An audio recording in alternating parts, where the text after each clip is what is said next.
কার্যকর করতে হলে আপনাকে ন্যূনতম সময়ের প্রয়োজন। তো রামিসা হত্যাকাণ্ডের বিচার হয়েছে এবং বাংলাদেশের ইতিহাসে অত্যন্ত স্বল্প সময়ের মধ্যে, একেবারে স্বল্প কার্য দিবসের মধ্যে এই বিচার কার্য সম্পন্ন হয়েছে। এতে আমরা অবশ্যই খুশি এবং আমরা আরও বেশি খুশি হব এই রায় যেদিন কার্যকর হবে, বাস্তবায়ন হবে, খুনিদেরকে ফাঁসির কাষ্ঠে ঝুলানো হবে। তবে এখানে সমস্যা হচ্ছে, কোনো মৃত্যুদণ্ডের রায় কার্যকর করতে হলে বেশ কিছু স্টেপ রয়েছে।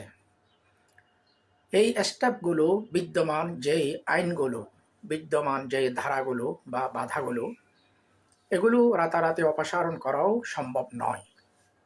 ফলে আমরাও মনে করি রামিসা হত্যাকাণ্ড বাস্তবায়ন এবং কার্যকর করতে হলে কিছুটা সময় অবশ্যই লাগবে এবং সেই সময়টা যেন মাননীয় আইনমন্ত্রী ঘোষিত 3 মাসের মধ্যেই সীমিত থাকে, সীমাবদ্ধ থাকে।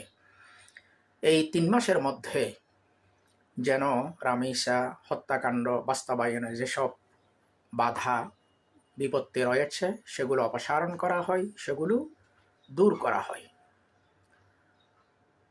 প্রিয় দর্শক শ্রোতা, রামিসা হত্যাকাণ্ডের এই যে বিচার, এটা আসলে এত দ্রুততম সময়ে হওয়ার কারণ হচ্ছে একদিকে জনগণের ক্ষোভ, আরেকদিকে সরকারের আন্তরিকতা এবং পাশাপাশি রামিসার পিতামাতার সরকারের উপর, বিশেষ করে মাননীয় প্রধানমন্ত্রী তারেক রহমানের উপর অকুণ্ঠ আস্থা এবং ভরসা।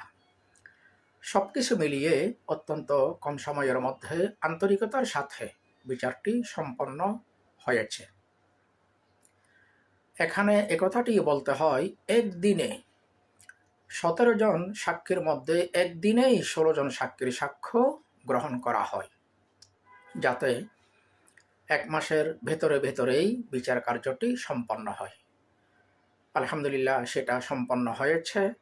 এখন আমরা এই রায়, এই বিচার কার্যকর এবং বাস্তবায়ন দেখতে চাই। প্রিয় দর্শক শ্রোতা, আমি শুরুতেই বলেছি এই রামিসা ধর্ষণ এবং হত্যাকাণ্ডের মতো ঘটনা বাংলাদেশে এটাই প্রথম নয়, এর আগে আরও অনেকগুলো ঘটনা সংঘটিত হয়েছে। প্রাপ্ত তথ্য মতে আমরা যেটুকু জানি, উচ্চতর আদালতে এই ধরনের প্রায় 1000